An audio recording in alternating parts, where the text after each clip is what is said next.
এয়া মাখন উলিয়াই আছোঁ।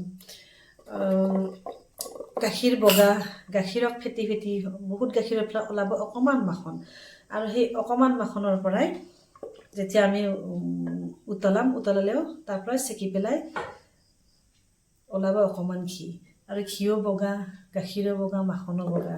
এই মানুহে যেতিয়া যিমান পৰিস্থিতিত হওক নিজৰ ষ্টেণ্ডটো ঠিকেই ৰাখে ন, তেতিয়া দেখিলে মানুহ সদায় একেই থাকিব, আৰু কিন্তু তাৰ ওজনটো, তাৰ দামটো, কোৱালিটিটো বহুত বাঢ়ি যায়।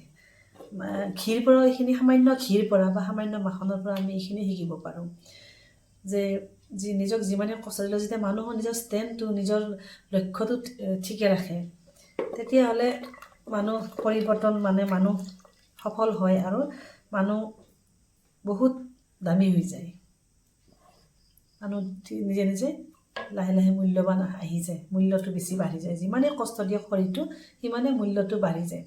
আৰু চাওকচোন, গোটেইটা ৰঙেই বগা, গাখীৰৰ ৰং, মাখনৰ ৰং আৰু ঘিউৰ ৰং বগাই। গতিকে মানুহ পৰিৱৰ্তন নহ'লে হ'ল, মাত্ৰ নিজৰ লক্ষ্যটো ঠিকে ৰাখিলে হ'ল, আৰু এনেকৈ চেপি চেপি চেপি চেপি কষ্ট কৰিলে হ'ল। কষ্টৰ ফল সদায় মিঠাই হ'ব। সেই গতিকে গাখীৰৰ পৰা সদায় ঘি ওলাবই যদি কষ্ট কৰা যায়।